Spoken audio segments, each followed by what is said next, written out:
Toshkent xalqaro aeroportida yurtimiz faxri O'zbekiston milliy terma jamoasi bokschilarini kutib olyapmiz.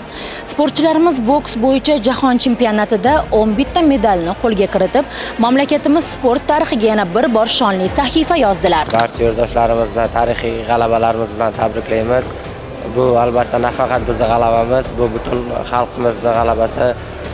Bizga prezidentimiz ishonch bildirib, bizga sharoitlar yaratib berdilar. Biz undan unumli foydalanib shunaqa natijalarga erishyapmiz. Hozirda 2 karra jahon chempioni bo'ldim. Xudo xolasa maqsad 3 karra jahon chempioni bo'lib va 2 karra Osiyo o'yinlari chempioni bo'lib, 2 karra Olimpiada chempioni bo'lish. Xudo xolasa shu maqsad sari harakat qilyapmiz, intilyapmiz.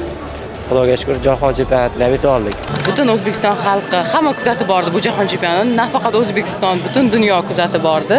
O'zbekiston qizlari, yigitlari qanaqa darajada kuchliligini, Tumaris qizlari qanaqa darajada baquvvat kuchliligini ko'rsatib qo'yishdi deb o'ylayman. Bu albatta biz uchun boshlanishi. Xudo xolasa keyingi jahon chempionatlarida, Osiyo o'yinlarida, Olimpiada chempionatlarida albatta oltin medallarni qo'lga kiritib kelamiz. Bu jahon chempionati men uchun 4-jahon chempionati va 4-marta jahon chempionatida sovrindor bo'ldim. Bu kumush medal. Bundan ancha ko'p o'tmasdan oldin oltin medalni qo'lga kiritib keldim. Bu safar ozgina omad yetishmadi deydimi, kumush medal bo'ldi. Xudo xolasa keyingi jahon chempionatlarida, olimpiadalarda albatta bir olishga harakat qilamiz va shunga yarasha mehnat qilamiz. Mana o'zingizlar ko'rdinglar, har doim 5 qilardik, mana bu safar 6 bo'ldi. Bu tarixiy natija deb o'ylayman, chunki o'ylamasimdan ham o'z tarixiy natija. Chunki bu hech qachon tarixda bo'lmagan 6 ta mamlakat va butun dunyoning oldida 2 ta mamlakat bo'lib olish.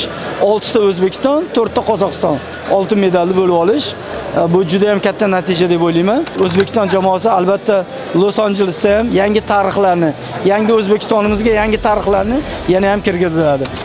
2028-yildagi Olimpiya o'yinlari Xudo xolasa unda oltin medalni qo'lga kiritib, vatanimizga oltin medalni olib kelishga harakat qilamiz. Xudo xolasa hammasini mag'lub etib, olimpiadada o'zimizning liderligimizni ko'rsatamiz, xudo xolasa.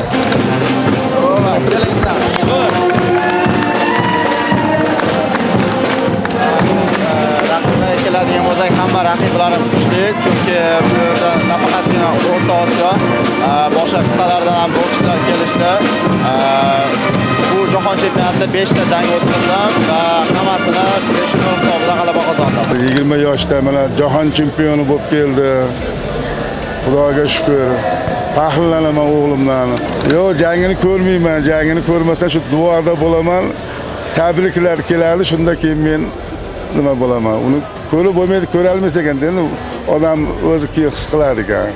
O'zbekiston terma jamoasi bokschilari bugun nafaqat sport yutuqlari, balki yurtimiz sha'nini yuksak darajada himoya qilganliklari bilan xalqimiz qalbidan joy oldilar. Sportchilarimizga kelgusi musobaqalarda ham ulkan zafarlar tilaymiz.